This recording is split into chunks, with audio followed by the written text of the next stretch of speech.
¿Cómo estamos? ¿Bien? Muy bien, listos para la exposición de la palabra de Dios. Vayan abriendo su Biblia, por favor, en Romanos capítulo 6. Voy a hablar de un tema que he titulado La distorsión de la gracia. Un tema fundamental, muy importante para nuestra vida cristiana. Es un peligro lo que está sucediendo dentro de la iglesia cristiana. Y vamos a tocar este punto hoy, la distorsión de la gracia. Y vamos a leer Romanos capítulo 6, versículo 1. Dice así, Pablo: ¿qué pues diremos? ¿Perseveraremos en el pecado para que la gracia abunde? Responde en el versículo 2, en ninguna manera, porque los que hemos muerto al pecado, ¿cómo viviremos aún en él? Fíjense, hermanos, que en el ámbito del lenguaje muchas veces nos encontramos con ideas, conceptos, verdades que se contraponen entre sí. A este conflicto dentro del lenguaje se le denominó antinomia. ¿Qué es la antinomia? Bueno, es una palabra que viene del griego, que está compuesta de dos palabras. Una es anti, que significa contra, y nomos, que significa ley. La antinomia es en sí una contradicción entre dos leyes. Por ejemplo, en la física, en la luz la definen como que son partículas, y hay un buen número de científicos que avalan esta verdad empírica que es comprobable por la ciencia. Pero también resulta que la luz son ondas magnéticas, y también un buen número de científicos avalan esta verdad. Entonces nos encontramos con una contradicción. La luz son partículas o son ondas electromagnéticas. ¿Qué son? Bueno, son las dos cosas, la ciencia lo ha comprobado. Pero estas dos verdades se contradicen.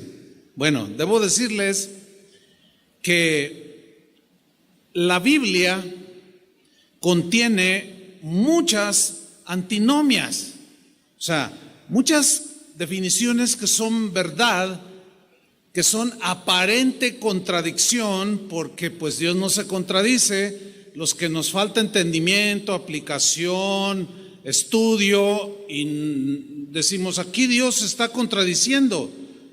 Y el peligro radica en irnos a un solo lado de la verdad.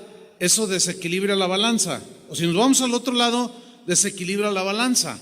Vamos a leer unos textos y ustedes mismos, vamos a hacer como un ejercicio, van a identificar la antinomia en este pasaje de Gálatas capítulo 6.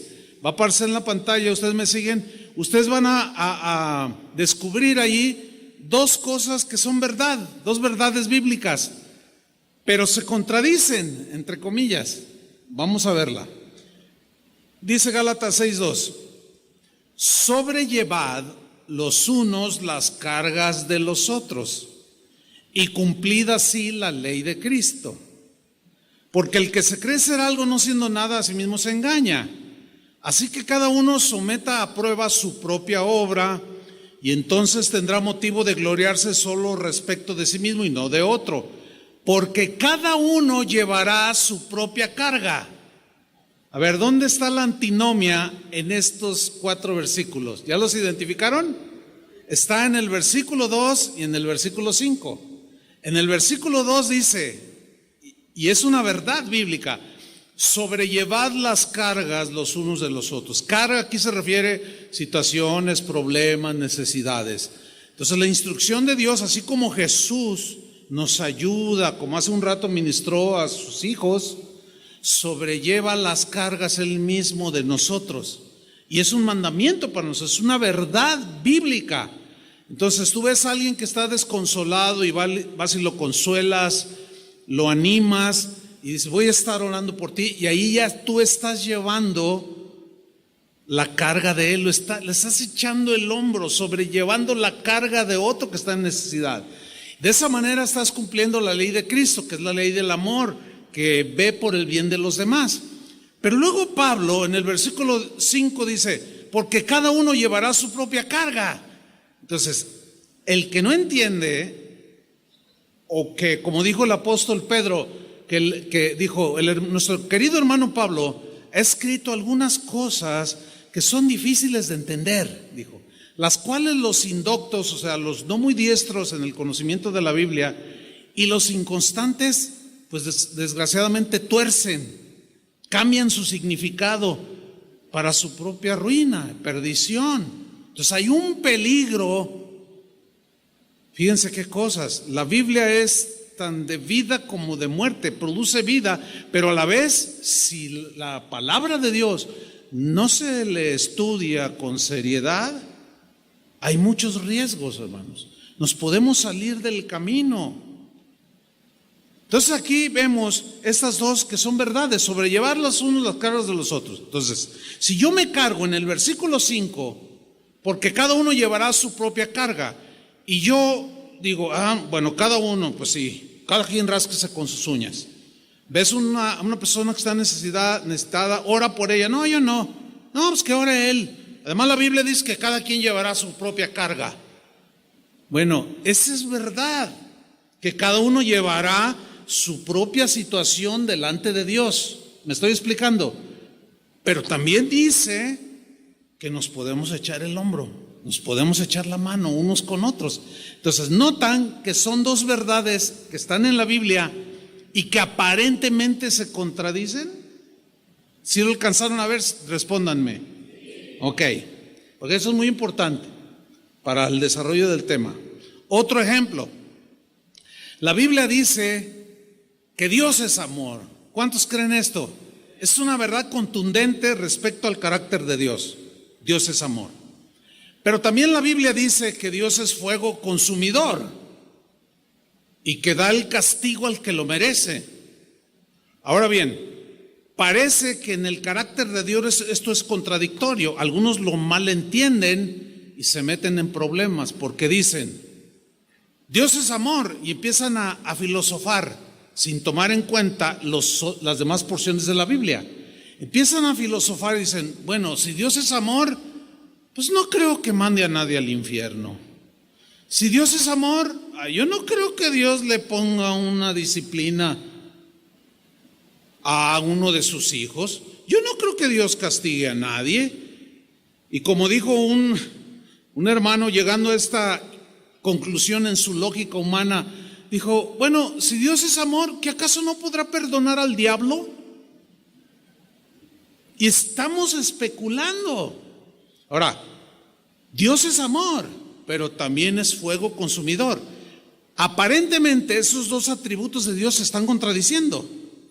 El problema está en que si yo me voy al extremo y nada más me envuelvo en que Dios es amor y no fuego consumidor que castiga al culpable, voy a tener definiciones teológicas equivocadas. Me voy a meter en problemas, voy a enseñar mal. Lo mismo si me cargo al lado que Dios es fuego consumidor, a todos los va a devorar y a todos los va a mandar al infierno. ¿Dónde está el amor de Dios que demostró en la cruz? Ese es otro ejemplo de una antinomia en la Biblia. Otro ejemplo, Dios es rey, Jesús es rey de reyes. Un rey legisla, da leyes, gobierna, y al que violenta sus leyes merece un castigo, ¿no es cierto? Bueno, Jesús también es juez, es rey y es juez. Y en nuestra mente humana decimos, no, pero nadie puede ser juez y parte.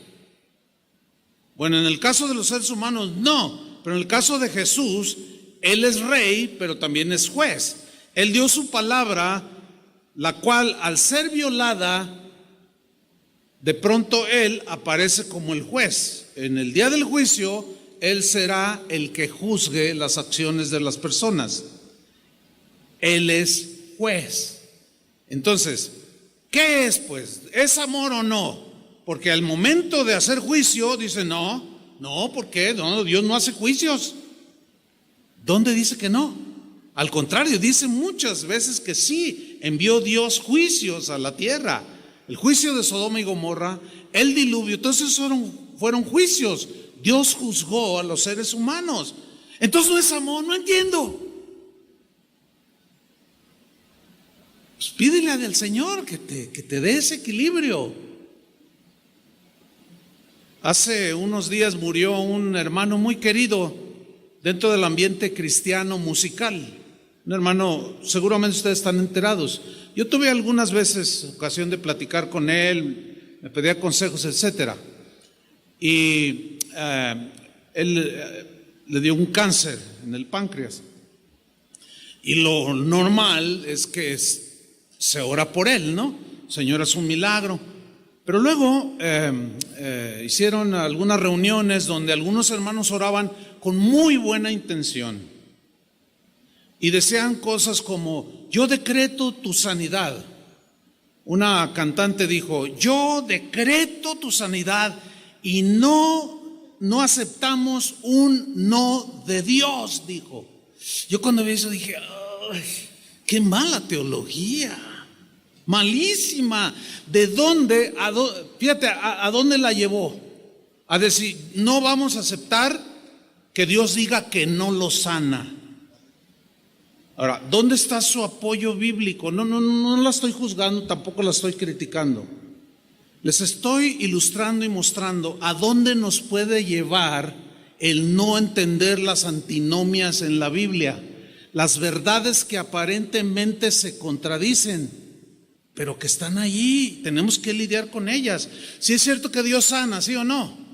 Pero de algo nos tenemos que morir.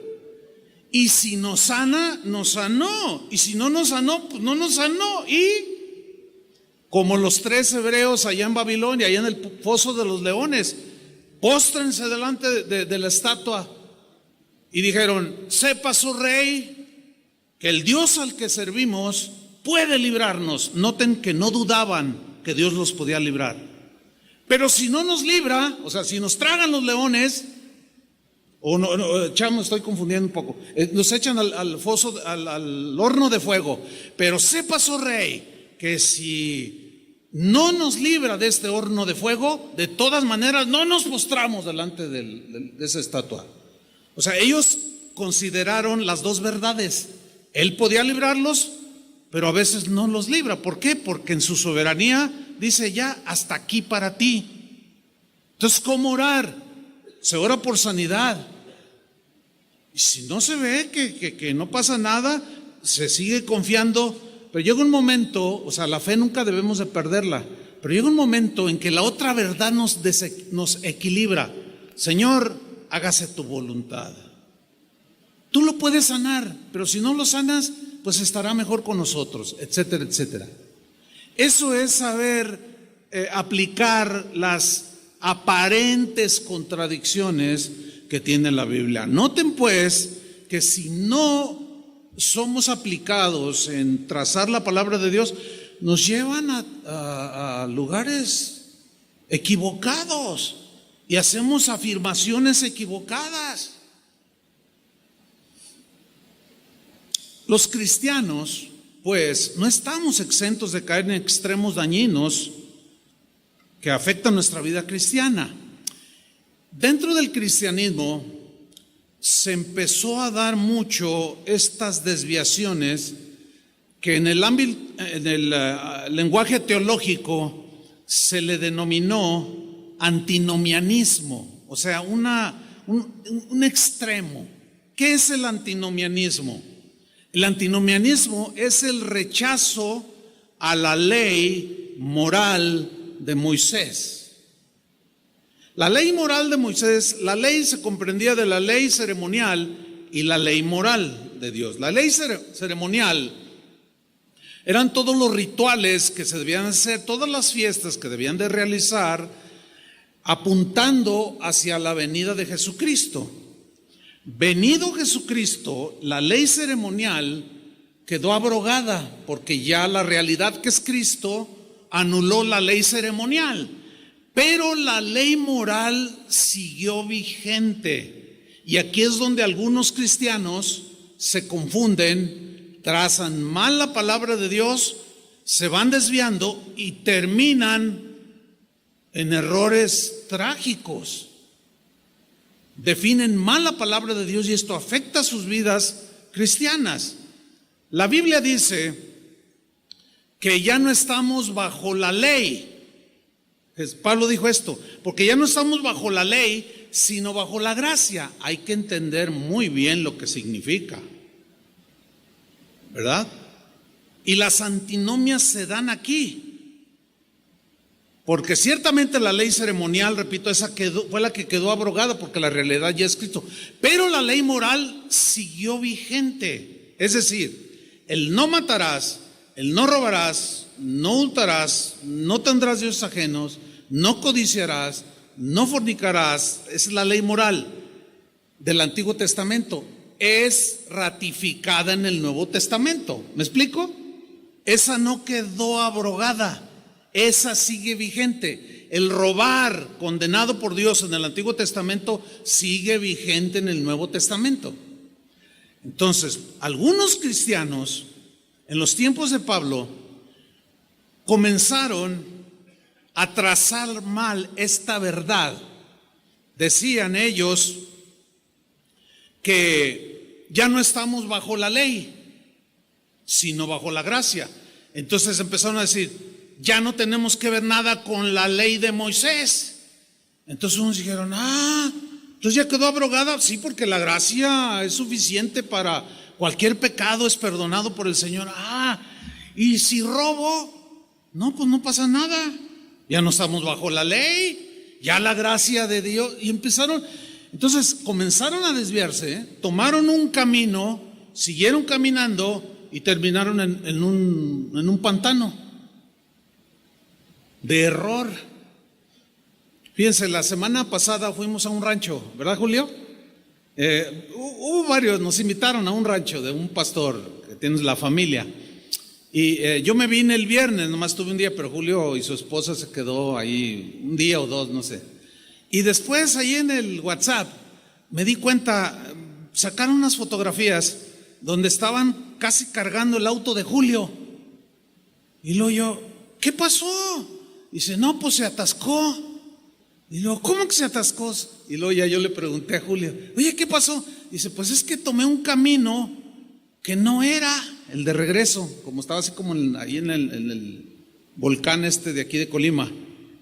Y le digo, ¿pero cómo? Dice, pues tomé un camino pensando que era el que me sacaba y de pronto me doy cuenta que era un sembradío de aguacates, algo así.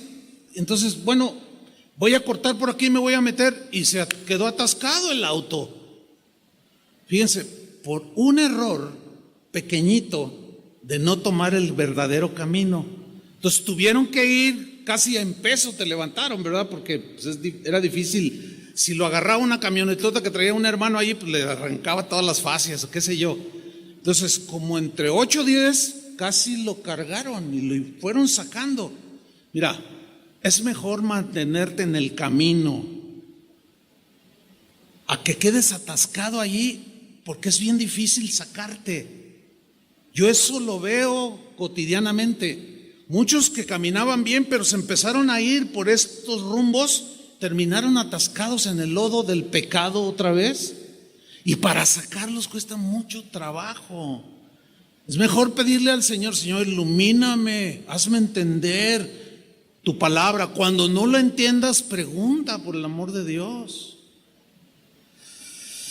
Fíjate, Jesús mismo reprendió a los pastores de un par de iglesias en Apocalipsis que estaban manifestando un antinomianismo, un antiley de Moisés, porque trazaron mal la palabra. Su lógica humana los llevó a terminar diciendo, no pasa nada si pecamos.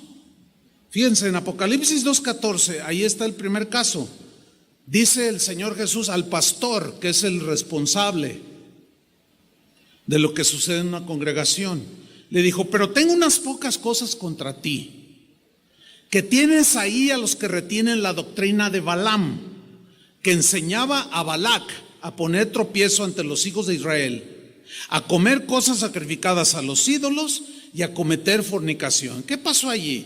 Jesús le está diciendo al pastor: tengo algo contra ti, te estoy reprochando, tú eres el encargado, eres el pastor, y estás permitiendo que algunos enseñen la doctrina de Balaam.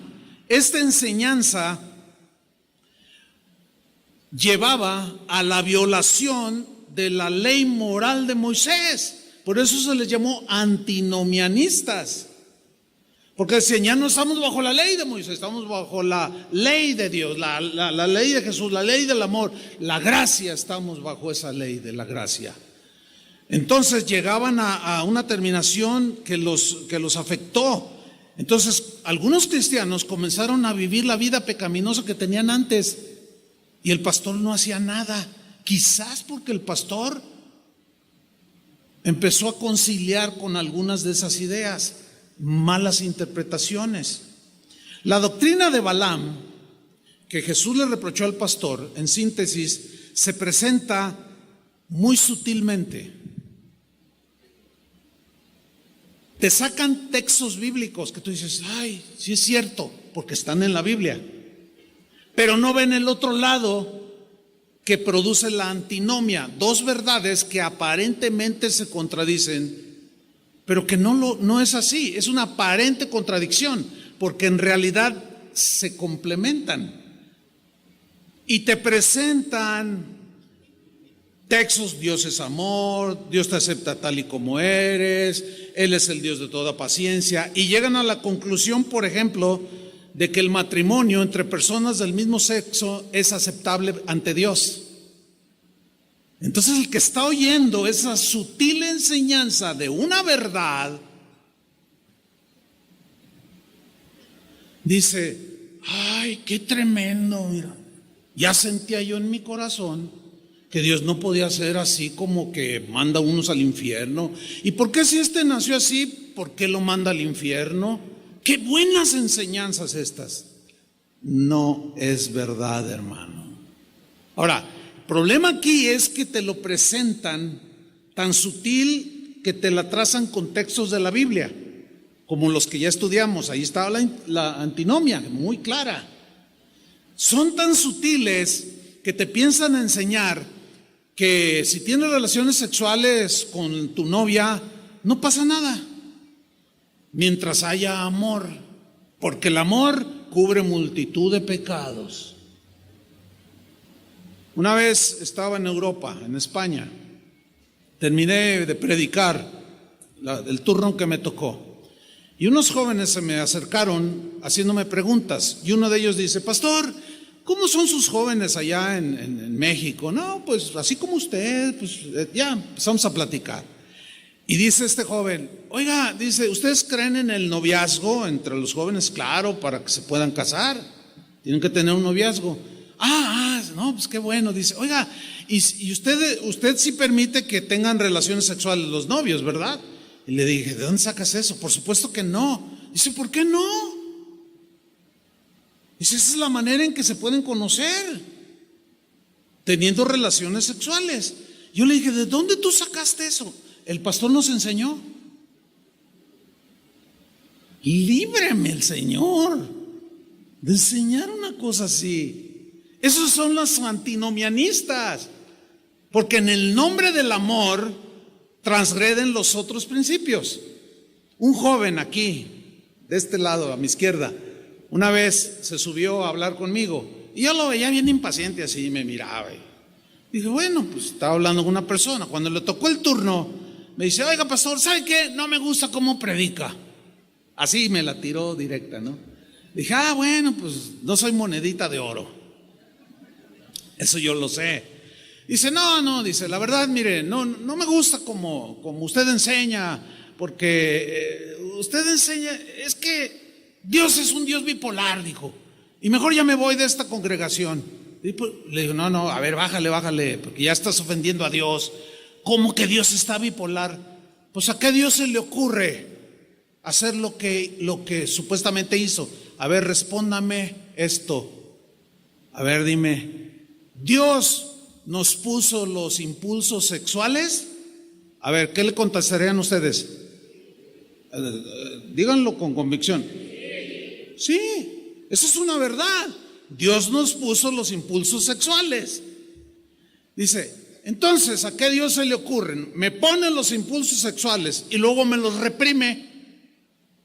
De que no te acuestes con la novia y con la que te encontraste ahí en la fiesta.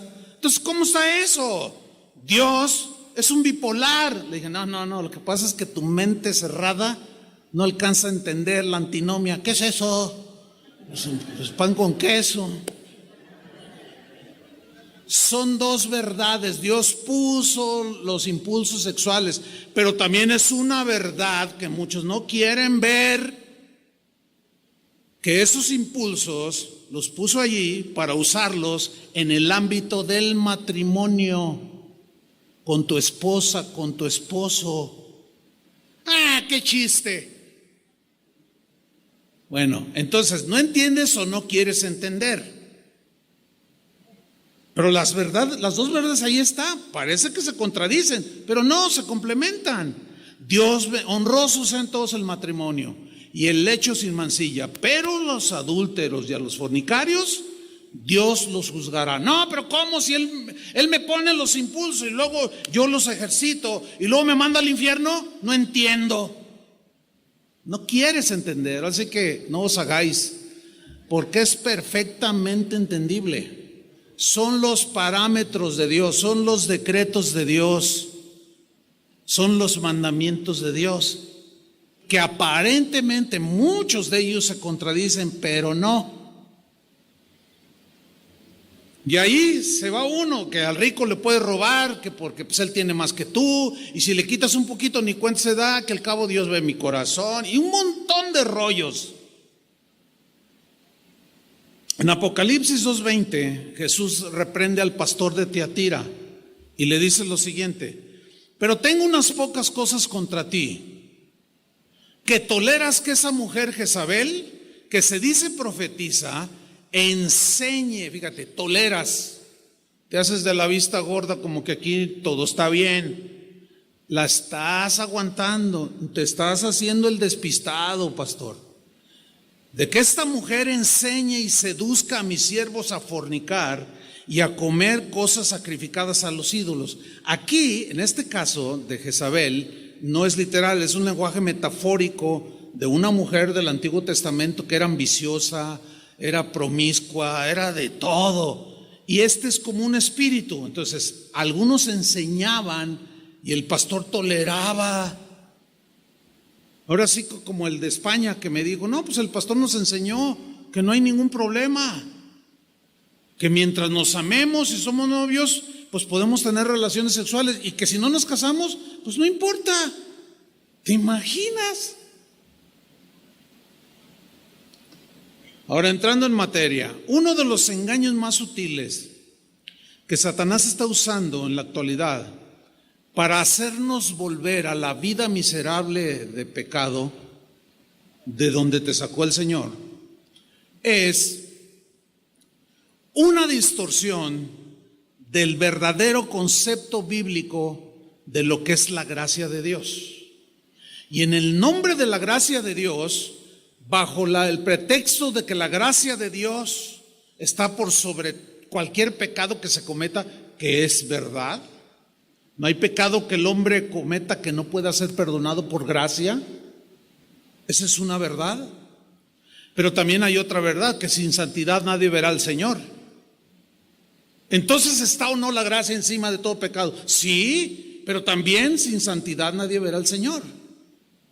Lo cual nos lleva a una conclusión. No puedo escudarme que la gracia de Dios está sobre cualquier pecado para andar pecando hasta con las orejas. ¿Qué es lo que muchos, desde los tiempos del apóstol Pablo hasta en la actualidad, se está dando, hermano? Este es un peligro que siempre ha existido. Pero vamos a definir lo que es la gracia. La gracia es el favor inmerecido que Dios nos dio para darnos la salvación, para librarnos de la condenación del infierno. ofreciendo a su Hijo Jesucristo, quien al morir por nuestros pecados, todo aquel que en Él cree no se pierde, sino tiene vida eterna, es salvo de la condenación del infierno. Y es un regalo, es una gracia. En Efesios 2:8, en la versión Palabra de Dios para Todos, hay muchos textos, pero voy a leer sobre cómo fue que fuimos salvados, porque en esta traducción es muy entendible. Dice Efesios 2:8 en la versión Palabra de Dios para Todos: ustedes fueron salvos. ¿Cuántos son salvos ya? Ok. Gracias a la generosidad de Dios, porque tuvieron fe, porque creyeron en lo que Jesús hizo en el Calvario por ustedes. Por eso fueron salvos. Y luego, de una manera muy clara dice, no se salvaron a sí mismos. En la versión Reina Valera dice, no fue por obras que ustedes hayan hecho. No se salvaron a ustedes mismos. Su salvación fue un regalo de Dios. ¿Qué fue la salvación? Es un regalo que no merecemos. Ese es el significado de la gracia. Ahora bien, el concepto de la gracia distorsionada comenzó desde el primer siglo, por diferentes razones: por inconstancia, por ignorancia de las Escrituras, o por la carnalidad, o algunos para escudarse y poner pretextos para seguir en la vida de pecado. Hay varias razones por las cuales aparece. ¿Qué sucedió? Mire, sucedió lo siguiente: algunos cristianos del tiempo de Pablo, que habían escuchado ya la enseñanza de la gracia de Dios, habían sido arrastrados hacia la vida pecaminosa de la que el Señor los había sacado por conceptos equivocados de la gracia. Porque al no contemplar la antinomia, se fueron en un solo lado. Erróneamente pensaron o llegaron a la conclusión, se fueron desviando poco a poco, terminaron atascados en el fango, porque empezaron a pensar en su lógica humana: a ver. Cuando abundó el pecado, sobreabundó la gracia. Ay, eso significa que no hay pecado que cometamos que la gracia de Dios no pueda perdonar. Y sí, eso es verdad, y es una verdad. Entonces llegaron en su lógica dijeron: entonces lo que yo haga pues no me afecta, ¿verdad? Porque pues ya está bajo la gracia de Dios, bajo la sangre de Cristo. Pues no afecta. Y llegaron a enlodarse una vez más. Estaban argumentando una verdad bíblica sobre la gracia, pero ignoraron otra verdad que habla que sin santidad nadie verá al Señor, que nuestro fruto es la santificación. Y eso dañó mucho la vida de los primeros cristianos. Vamos a Romanos 5:20. Pablo les explica lo que ellos habían oído en el mensaje, pero ahora por medio de una carta, y les explica lo mal que entendieron. Dice en Romanos 5:20, pero la ley, dice Pablo, o sea, de Moisés. Y aquí se refiere a la ley moral. ¿Por qué? Síganme con mucha atención. Pero la ley se introdujo para que el pecado abundase, mas cuando el pecado abundó, sobreabundó la gracia. Ok, es un texto difícil, hay que leerse en todo el contexto, pero por falta de tiempo vamos a leer algo del contexto, pero déjeme explicarle este versículo, que es una de las verdades más extraordinarias de la Biblia. La ley fue dada por Moisés. La ley decía: no matarás, no robarás, no dirás falso testimonio. La ley moral. Ok, Pablo mismo en la carta a los Romanos dice: si la ley no dijera no robarás, yo ni cuenta me doy que era pecado. Si la ley no hubiera dicho no matarás, yo no me doy cuenta y pues me sigo descabechando 2, 3 por allí. Y no siento nada, no me pasa nada, porque ignoro que es un pecado. Pero cuando vino la ley y dijo no robarás, entonces me di cuenta que era un ladrón, porque fue una ley dada por Dios. Y es la ley moral. Entonces cuando vi en la ley que decía no codiciarás, me di cuenta que era bien codicioso.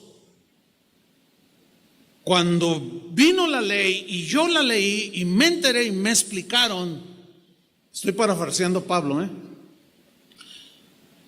no adulterarás. Santo Dios, ¿yo qué sabía? Si aquella se me ofreció, pues a quién le dan pan que llore. Pero como Dios dice no adulterarás, entonces resulta que soy adúltero, mentiroso, un falso, calumniador, robo, mato. Me cubrió el pecado, me atasqué en el pecado. Cuando el pecado abundó, vino el tiempo de la gracia. Cuando aparece Jesús, me di cuenta que era pecaminoso, pero la gracia de Dios sobreabundó. Y fue mucho más profunda la gracia que el pecado. Yo estaba hundido en metros o kilos, toneladas de pecado, pero llegó la gracia de Dios y sobrepasó todo eso. Esa es una verdad impresionante, hermano, en la Biblia. ¿Qué había sucedido? Entendieron mal.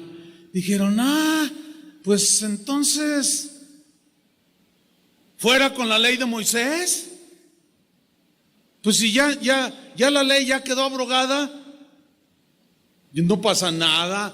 Entonces no faltaba quien llegara, oiga, pues fíjese que pues, robé, estafé ahí en el trabajo. No, hermano, no se preocupe, la gracia de Dios está por encima. Oiga, y no me tengo que repetir. No, ni te arrepientas, ya todo está pagado. Entonces puedo seguir pecando. Bueno, no lo digas así, porque pues somos débiles. Y dicen muchas verdades, pero nunca enfrentan la antinomia, o sea, el otro lado de la verdad, porque dice, no, es que esto contradice, y no logran asimilar el mensaje. Algunas expresiones que identifican a estas personas en la actualidad que siguen la doctrina de Balaam y de Jezabel son expresiones como estas. Escuchen, dicen, somos libres para hacer lo que queramos. Porque tú dices, no, ¿cómo que eres libre para hacer lo que quieras? Sí, porque ya no estamos bajo la ley de Moisés, estamos bajo la gracia, dicen. Y tú dices, oye, pero eso no, claro que sí. Mira, Dios es Dios de toda gracia. Yo les pregunto, ¿es verdad eso? Sí. Y no importa lo que hagamos, dicen. Pregunto yo, ¿importa lo que hacemos? Claro, pero ellos dicen que no. Y si tú eres seducido por alguno antinomianista que piensa así y escucha su enseñanza, hermano, esto es lo peligroso, porque te sacan las verdades bíblicas, pero nunca te dan la antinomia, o sea, la antítesis, o qué dice al respecto el otro lado. No te lo dicen, y ahí es donde está el peligro. Ahí es donde muchos han terminado muy mal, porque se escudan en un falso concepto de la gracia para seguir pecando. No, porque no estamos bajo la ley, sino bajo la gracia. Algunos muy filosóficamente dicen verdades bíblicas como esta, dicen, cuando creímos en Jesús, Dios perdonó nuestros pecados pasados, presentes y futuros. Miren, hermanos, les voy a decir algo. Esta es una verdad impresionante. A ver. Dios perdonó en la cruz del Calvario cuando yo creí aún los pecados futuros. Mire, la respuesta es sí, porque todos están bajo la sangre de Cristo. El problema, ¿sabe dónde radica? En decir, bueno, pues si ya los perdonó, pues ya no pasa nada. Él es Dios de toda gracia. Hace como poquito más de 20 años, hermanos, hubo un escándalo aquí en la ciudad porque llegaron unos se autodenominaban apóstoles. Eran norteamericanos, unos y otros eran ingleses. La primera noche de esas conferencias, uno de los apóstoles, estos mencionados, habló ellos traían el mensaje de la gracia de Dios. Mira, hermano, los primeros 35, 40 minutos del mensaje sobre la gracia fueron espectaculares, hermano. O sea, todos los oyentes, wow, algunos hasta llorando. ¿Qué amor de Dios? ¿Cómo? Sin merecerlo, nos perdonó. No. Dio el concepto bíblico de la gracia. Pero de pronto, hermanos, en el mensaje dice: hermanos, miren, la gracia de Dios es tan profunda, más profunda que el universo. Y no hay nada que no alcance la gracia de Dios. Cualquier pecado que tú cometas queda perdonado por la gracia de Dios. Es más, dijo, yo puedo salir de aquí después de predicar, y estaba bien informado, porque dijo, irme con las prostitutas, meterme con 2 o 3 prostitutas de esas de San Juan de Dios, y no me pasa nada. Y algunos reaccionaron así, pero otros, ¿por qué? Es una buena pregunta. ¿Por qué? ¿Por qué algunos aplaudieron y dijeron: ¡ay, qué tremendo! Y volvió a ratificar el supuesto apóstol. Sí, así como lo oyen. Claro, en ese tiempo la mayoría de los pastores en Guadalajara, pues se predicaba el evangelio en términos generales, limpio, sano. La mayoría respingamos, no aceptamos esa aseveración, no aceptamos esa desviación. Otro dijo: no, tú puedes tomar lo que quieras, te puedes emborrachar, incluso ya todo está perdonado. Entonces los que fueron sacados del alcoholismo, al oír eso, volvieron al alcoholismo.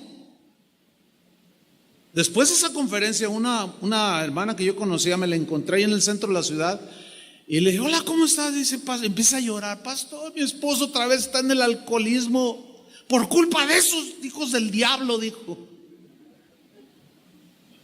con sus enseñanzas del demonio. Le dije: pero tu pastor, ¿qué hizo tu pastor? ¿No les dijo tu pastor? Pues no, dice que son hombres de Dios y que qué tremendas enseñanzas. Ahí hay algo ya sospechoso. ¿No le gustará también al pastor darse sus desbalagadas por allí y luego se escuda en la gracia? Fíjense hasta dónde se llega, hermanos. Te voy a decir algo, escúchalo con atención. Cuando te encuentres, porque si no es que ya se encontraron con alguien que tiene estas cosas, vamos a llamarle cristiano entre comillas, te vas a encontrar tarde o temprano con alguno que te va a querer incitar.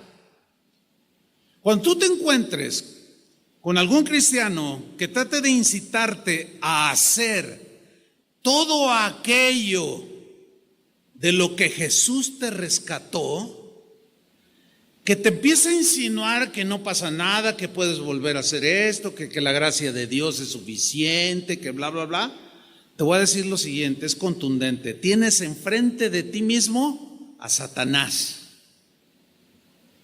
a un emisario mensajero de Satanás tratando de seducirte. Ahora bien, ¿por qué algunos aceptan estas enseñanzas? ¿Y por qué otros no les gustan como esta enseñanza?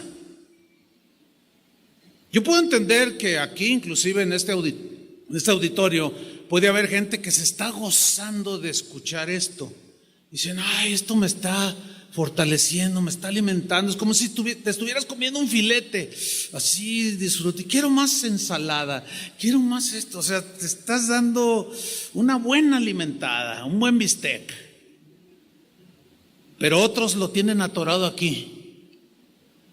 No lo pueden tragar. No lo pueden. No, esto se me hace muy exagerado.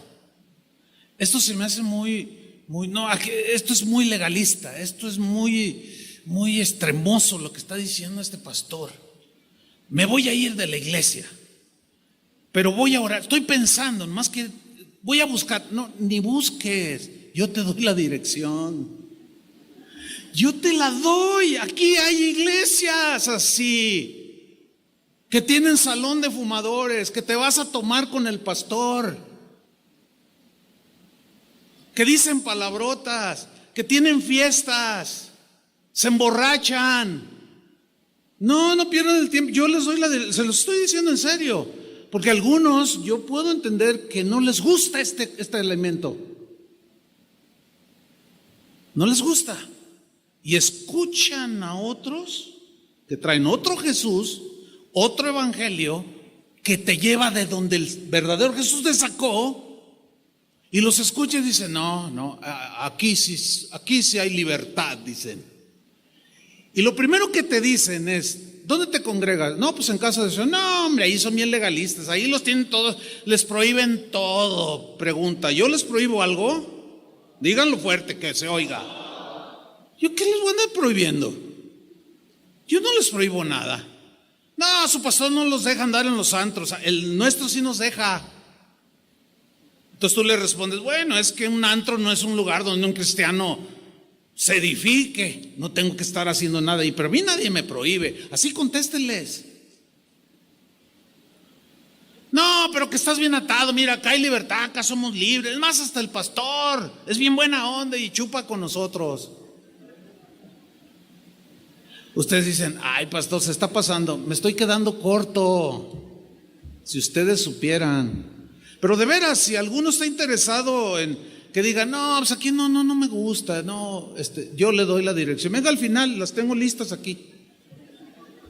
Vas a poder hacer lo que hacías siempre allá.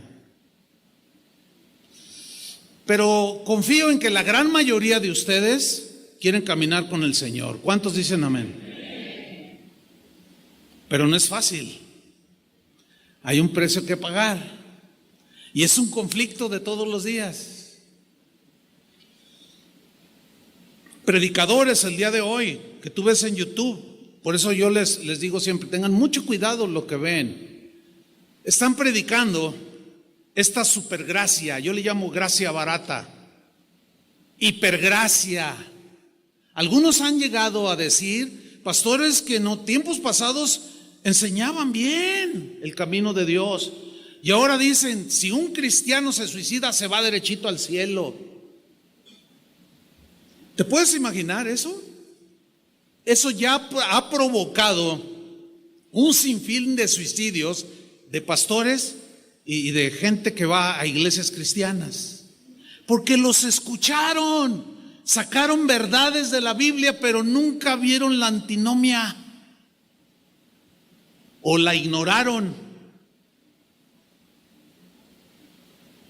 ¿Te imaginas? Tú estás deprimido porque te dejó tu esposa, porque el negocio quebró, estás todo mal.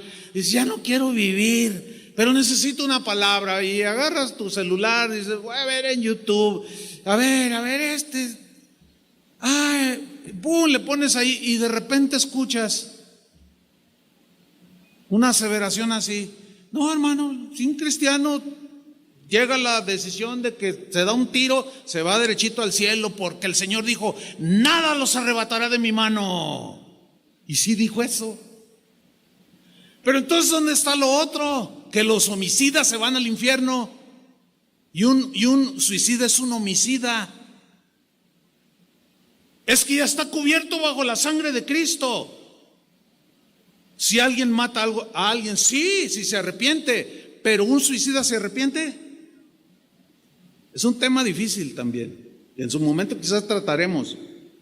Entonces tú dices, no, pues en este mundo que está feo, mira nomás cómo estoy. No, pues ya me voy contigo, recíbeme con tus ángeles tocando el arpa, Señor. ¡Pah! No te engañes. No caigas en ese trágico error, porque vas a abrir los ojos en el infierno. Yo sé que si esto que estoy diciendo lo oyen estos super apóstoles de la supergracia, van a decir, ay, es el legalista del Chuyo. No me importa. Mi conciencia estará tranquila enseñándoles la verdad de Dios, la palabra de Dios. Están diciendo que el cristiano puede hacer lo que sea y no le pasa nada. Qué peligrosos están los tiempos, hermanos. Muy peligrosos. Romanos 6:1, Pablo empieza a debatir esa idea equivocada. Empieza a refutar, inspirado por el Espíritu Santo. Y dice en Romanos capítulo 6, versículo 1, síganme con atención. Les dice Pablo, ¿qué pues diremos? ¿Perseveraremos en el pecado para que la gracia abunde? Perseverar significa persistir en pecar, insistir en hacer algo, quedarse permanentemente en el pecado. Dice Pablo, ¿nos quedaremos otra vez en el pecado? Porque según ustedes, mientras más peco, más gracia de Dios aplica. Más peco, la gracia crece, más peco, más. Y siempre estoy bajo la gracia. No me digan, dice Pablo. ¿De dónde sacaron eso? Dice Pablo en el versículo 2, en ninguna manera. ¿Seguiremos en el pecado para que la gracia? En ninguna manera. ¿De dónde sacaron ese concepto? ¿Quién les enseñó eso? En ninguna manera, porque los que hemos muerto al pecado, ¿cómo viviremos aún en él? Eso no te lo dicen los antinomianistas, ni lo leen. Nunca vas a escuchar una predicación de Romanos capítulo 6, jamás.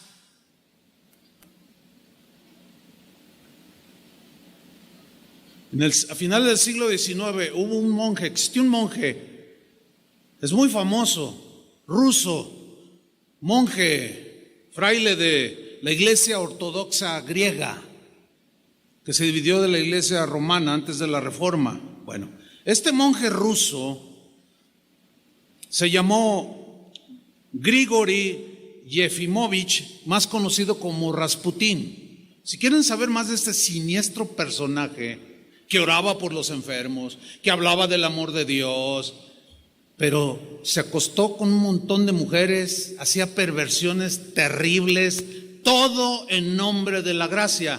Y ya no quiero más mencionarlo porque hasta me da náuseas. Pero este tipo vivió una vida de excesos. Su argumento era, no estamos bajo la ley, sino bajo la gracia. Le quitó la esposa a uno de los reyes, hizo desastre y medio. Y Pablo dice, ¿seguiremos en el pecado para que la gracia abunde? En ninguna manera, dice. Digan todos fuerte, en ninguna manera. Pero con convicción. Ninguna manera. Miren, esta frase viene de un término griego que es megenoito. Esta palabra que se traduce en ninguna manera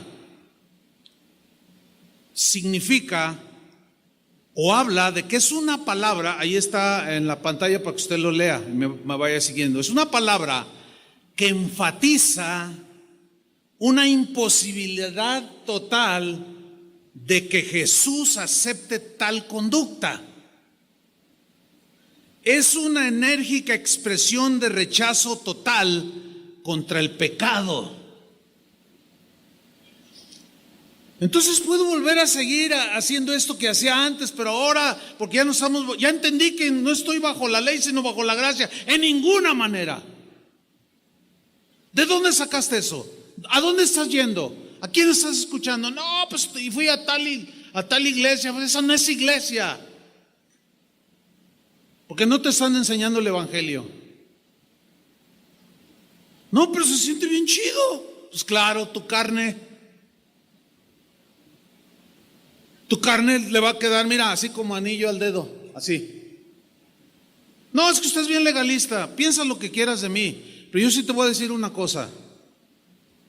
Vas derechito al infierno. Te desviaste del camino, te vas a quedar atascado ahí. pero no tienes por qué desviarte. Dice Pablo, en ninguna manera.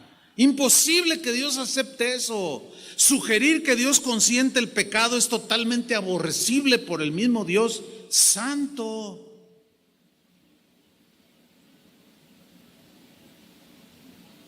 Por lo tanto, Pablo argumenta y con un lenguaje muy contundente, de manera formal, precisa y puntual, rechaza totalmente ese concepto. Y nosotros también lo rechazamos. ¿Cuántos dicen amén? No creemos en eso. Creemos que Dios es amor, pero también es juez. Creemos que Dios es rey, pero también es juego consumidor. Creemos que también somos débiles y que pecamos, pero también creemos que nos arrepentimos y Él nos perdona. Pero no creemos que porque todo está bajo la gracia de Dios, eso ya es licencia para hacer lo que me da la gana. En eso no creemos. Sigo en el capítulo 6, versículo 2. Pablo sigue argumentando. Los que hemos muerto al pecado, ¿cómo viviremos a él? En ninguna manera, dice, porque los que hemos muerto al pecado, ¿cómo viviremos aún en él? Y Pablo rechaza esa gracia, esa distorsión de la gracia. Vamos a ver un caso en la Biblia, para que vean cómo Pablo lo rechazó de manera contundente. Sucedió, para variar, en la iglesia de los Corintios. Eran muy distintivos ellos. ¿Qué pasó allí? Resulta con que había un matrimonio y este hombre se había casado por segunda vez porque quedó viudo. Se casó, tenía su nueva esposa, pero este hombre tenía un hijo. Pues resulta que este hijo se metió con su madrastra. Le bajó a su papá la esposa. Hágame usted el favor. Horrendo, ¿no? Grosero, feo. Vamos a la Biblia para que vean cómo lo trató Pablo. Primera de Corintios capítulo 5, versículo 1. Lo voy a leer en la versión en lenguaje sencillo porque es más explicado y más entendible. Pablo trata esta distorsión de la gracia que ya había penetrado en las mentes de los corintios. Y les dice, ya todo mundo sabe que uno de ustedes está viviendo con su madrastra, como si fuera su esposa. Y dice, muy mal. Muy mal. Pero los antinomianistas dicen, no juzguéis para que no. A ver, Pablo, el que esté limpio de pecado, que tire la primera piedra. ¿A poco tú no pecas, Pablo? Y dicen verdades, pero a la mitad no se completa la antinomia. Porque sí es cierto que pecamos. ¿Están conscientes de eso? Pero ya no vivimos en el pecado. En nuestra humana debilidad, de cuando eventualmente tropezamos, pero nos duele hacerlo, ¿sí o no? Ninguno de nosotros se goza cuando tropieza o comete un pecado, ¿verdad que no? Eso es el síntoma inequívoco de que el Espíritu Santo te ha redarguido y te está limpiando, porque sabe tu espíritu, tu corazón que ofendiste a Dios, pero no dices, pues me fui con una que no era mi esposa, que al cabo la gracia de Dios estaba por encima de todo. ¿Quién dice eso? ¿Saben quién lo dice? Solo los antinomianistas. Solo los que tuercen la gracia de Dios, que han sido engañados. Solo ellos reaccionan así. Y Pablo dice, muy mal hecho. Eso no lo hacen ni los no cristianos, dice. Y ustedes presumen de esto. Los está hablando fuerte. Presumen. Se justificaban, ¿no? Pero entonces, ¿dónde queda la gracia, Pablo? La gracia de Dios está sobre todo, eso y más. Ay, no te escandalices, no seas tan legalista, Pablo. En ninguna manera, dijo. Y ustedes todavía presumen cuando deberían estar tristes por lo que había sucedido. Y echar de la iglesia a ese hombre. ¿Leyeron bien la última frase? ¿Qué dice la última frase? Echar de la iglesia a ese hombre. Claro, el antinomianista, el que hizo un lado de la ley de Moisés, la ley moral, dice: ¿ves? Aquí están mal. ¿Dónde está el amor? A ver, ¿cómo estás interpretando el amor? El amor todo lo soporta, el amor todo lo sufre, el amor cubre multitud de pecados. Ese y más, eres un legalista, Pablo. ¿Para qué haces escándalo? Pues le bajó a la esposa de su papá, se la bajó, pero pues la gracia de Dios es más grande que cualquier pecado que cometamos.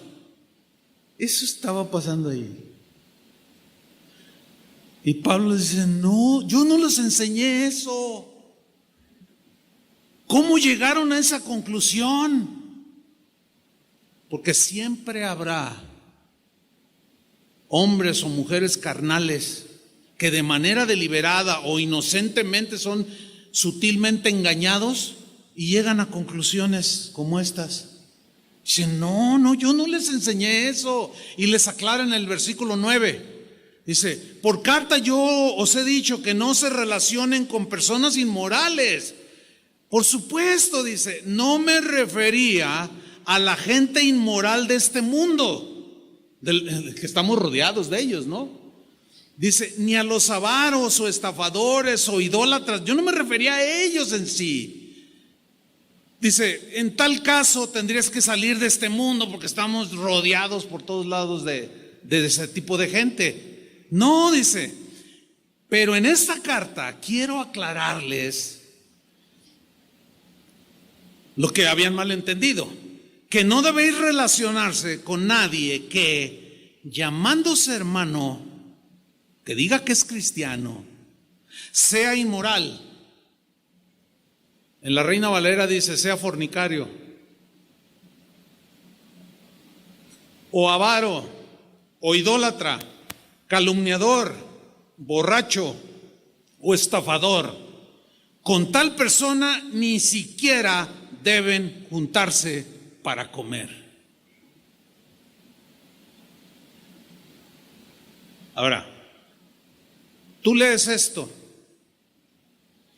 y si te olvidas de que Dios es amor, pues te vas a ir y a todo mundo vas a mandar al infierno. No, es cierto que Dios es amor, pero Dios no tolera la inmoralidad. Entonces, tú quieres guardarte de todo eso y como ves a tu alrededor un montón de gente así, a todos los mandas al infierno. No malentiendan, dice Pablo. Yo no me refería a los de afuera porque esos, entonces tenemos que irnos a la luna. No, fíjense bien cómo yo les enseñé que no se junten con ninguno que diga yo soy cristiano, yo soy hijo de Dios y salga con sus rollos de que puedes adulterar, puedes robar, puedes matar, que al cabo no estamos bajo la ley de Moisés. Dice, a esos deben de echarlos de la iglesia y ni siquiera coman con ellos. Suena duro, ¿no? Y claro, el que está del otro lado dice, no, a ver, ¿dónde está el amor que predican? Y aquí es donde yo lo he citado varias veces, aquí es donde nosotros los pastores nos encontramos en un conflicto cotidiano, hermanos. Es tan difícil pastorear, ustedes no se imaginan. Porque como pastores, Dios nos reprocha si toleramos semejantes prácticas.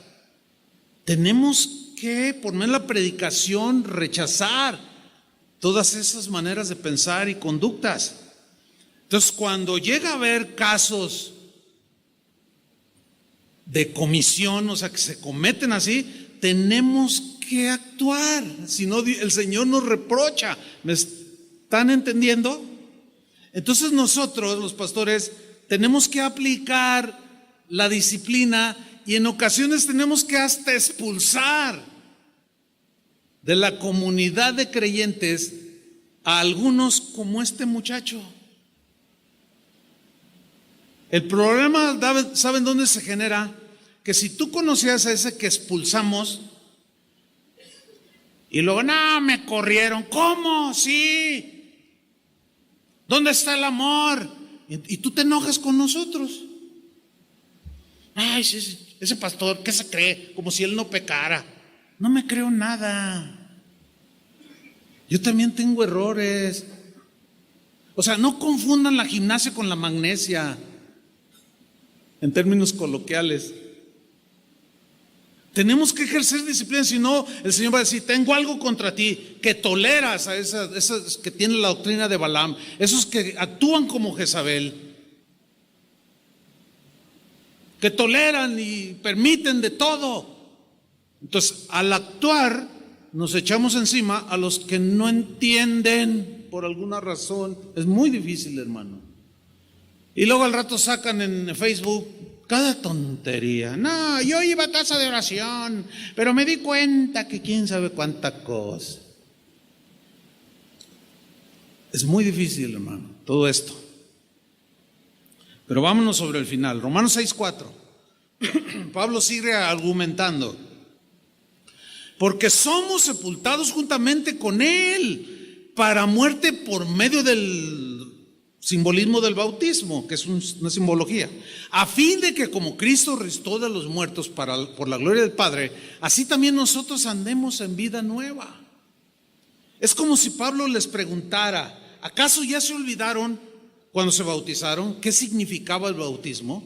¿Ya se les olvidó que ustedes al creer en Cristo murieron a su vida pecaminosa y ese muerto tuvo que ser enterrado por medio del bautismo? Y al emerger del agua, el que te bautizaba era el simbolismo de que vas a resucitar con Cristo para andar en vida nueva. Ya se les olvidó todo eso. ¿De dónde ustedes han sacado de que la gracia es mayor y que pueden seguir haciendo todo lo que ustedes quieren? Mira, a los tesalonicenses que estaban siendo infiltrados por ese antinomianismo o antiley de Moisés, les escribió en la primera carta a Tesalónica, capítulo 4, versículo 3, ahí aparece en la pantalla para irnos más rápido. Dice 1 Tesalonicenses 4:3, pues la voluntad de Dios es vuestra santificación, que os apartéis de fornicación, pues no nos ha llamado Dios a inmundicia, sino a santificación. Más claro no puede ser, hermanos.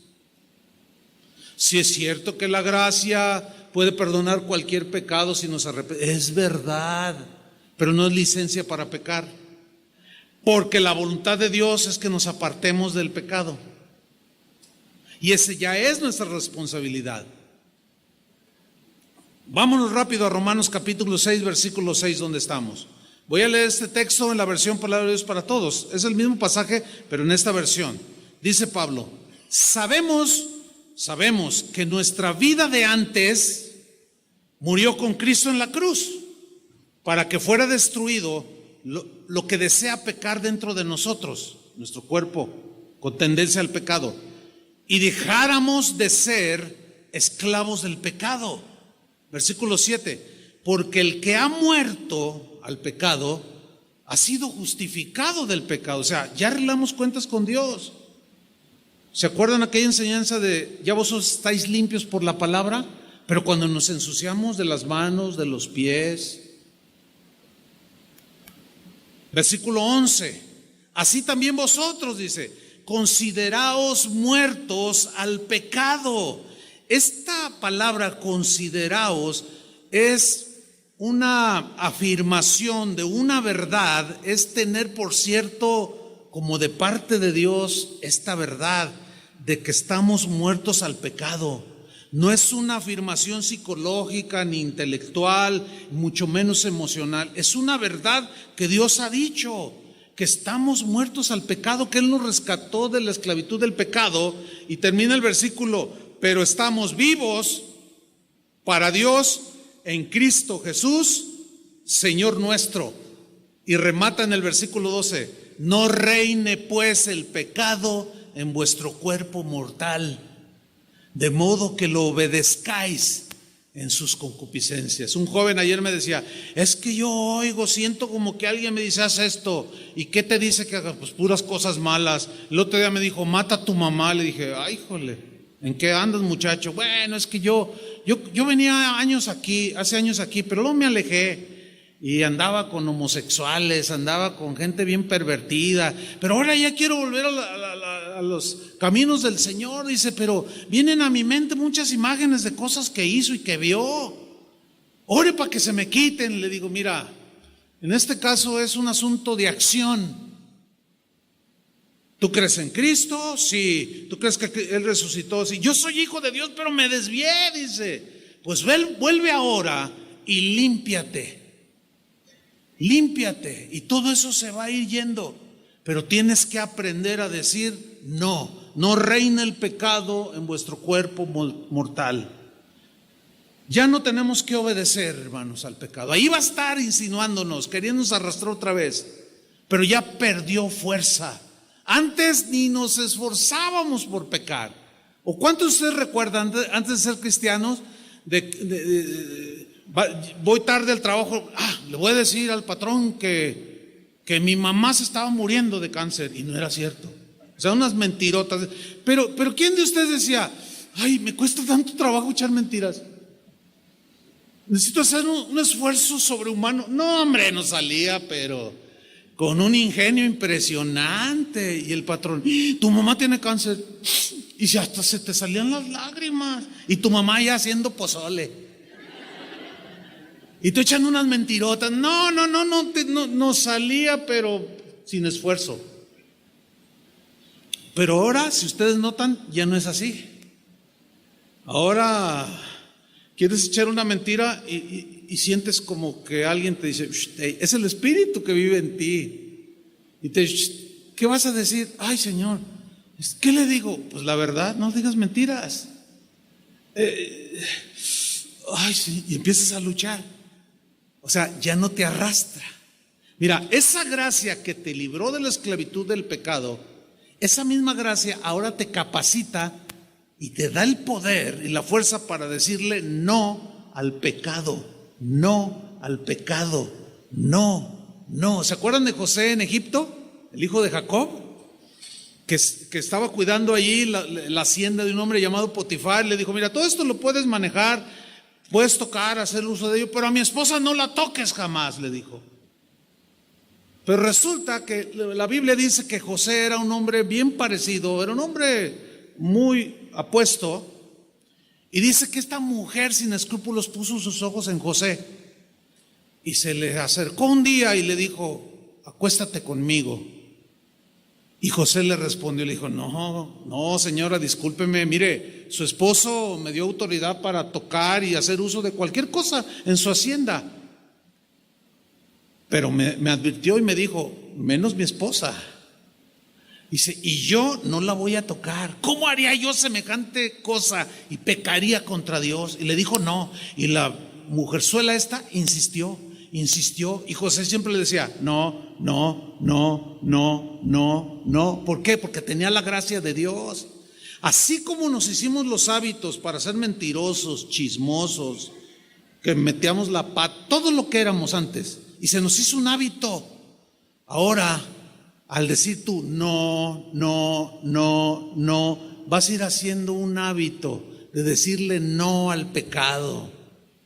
Me estoy explicando. Un pastor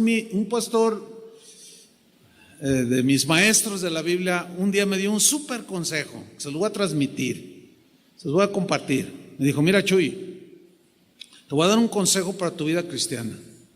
Cuando tú te analices delante de Dios, tú sabes, nadie más que tú sabe las debilidades que tú tienes. Por ejemplo, dice, si tú eres bien chismoso, pues tú sabes que eso no le agrada a Dios. Entonces busca todos los textos que hablen cómo Dios reprocha, condena y rechaza esa actitud en los seres humanos. Es deplorable, es rechazada totalmente por Dios. Búscalos.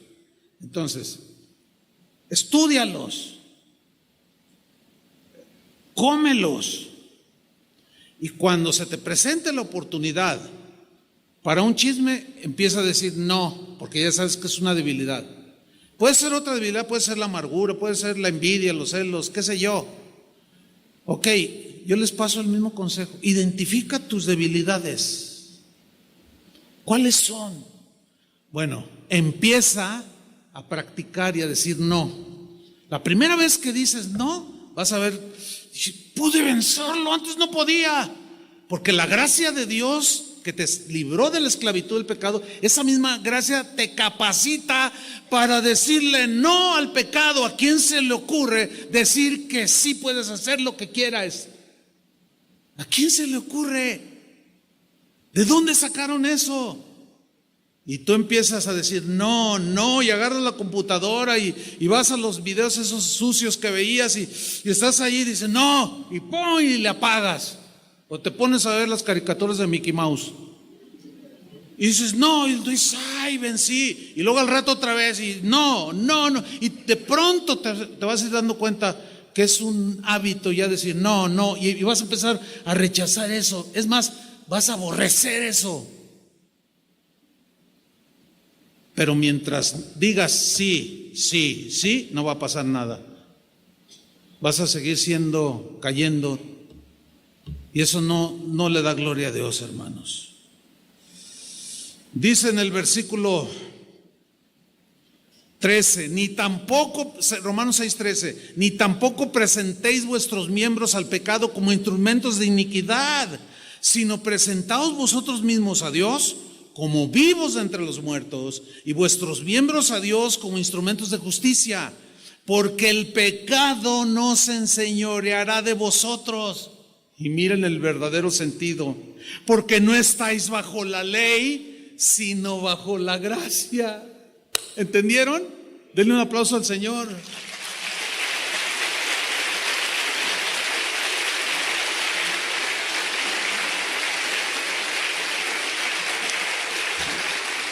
Entonces el verdadero concepto de la gracia es para que el pecado ya no se enseñoree de nosotros. Porque no estamos bajo la ley que nos condenaba, sino bajo la gracia que nos capacita para todo. Versículo 15, ¿qué pues? ¿Pecaremos porque no estamos bajo la ley, sino bajo la gracia? En ninguna manera, dice otra vez, absolutamente no. ¿Cómo? Dice Pablo. El pecado que te debilitó, que te degeneró, que te envileció, que te contaminó, que te hizo llorar, que te volvió rebelde contra Dios, que te esclavizó, el pecado que te trajo miseria, frustración, dolor, desesperación, condenación, muerte. ¿A quién se le ocurre creer que podemos seguir viviendo en el pecado y que Dios lo va a permitir? ¿A quién? Solo en una mente perversa totalmente, escudándose bajo la gracia del Señor. Hermanos, la gracia que abundó y que nos perdonó los pecados no es licencia para pecar. Al contrario, es la capacidad que Dios nos ha dado para someter y decirle no al pecado. Amén. Espero que esta verdad se haga carne en ustedes y los libre del error. Pónganse de pie, hermanos. Vamos a orar.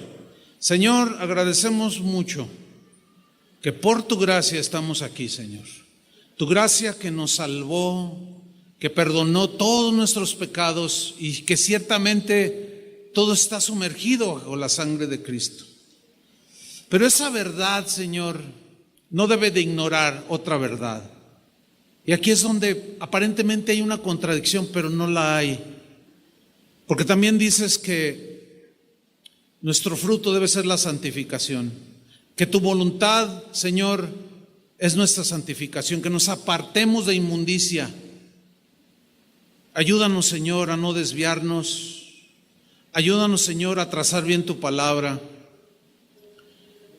Y oramos, Señor, por aquellos que han sido seducidos, que han sido desviados, que ahora están viviendo igual como vivían antes de que Jesús los rescatara. Tu misericordia también es grande, Señor, ciertamente. Eso es otra verdad en tu carácter. Es cierto que eres paciente, Señor. Y nosotros oramos, Señor, por tantos jóvenes que han sido arrastrados, y no solo jóvenes, sino adultos, hombres, mujeres, llevándolos a una vida de pecado y están otra vez esclavizados en él. Y su estado ha venido a ser peor que al principio. Ayúdanos, Señor. Reconocemos que tu gracia, Señor, nos ha regalado la salvación, que por gracia somos lo que somos. Tu gracia nos basta, Señor. Pero no es un pretexto para volver al pecado, sino para librarnos de la esclavitud del pecado. Gracias, Señor, por esa enorme gracia que derramaste por medio de tu Hijo Jesús en esa cruz del Calvario. Te damos acciones de gracias, gratitud. Estamos contentos, Señor, de que eres un Dios de gracia.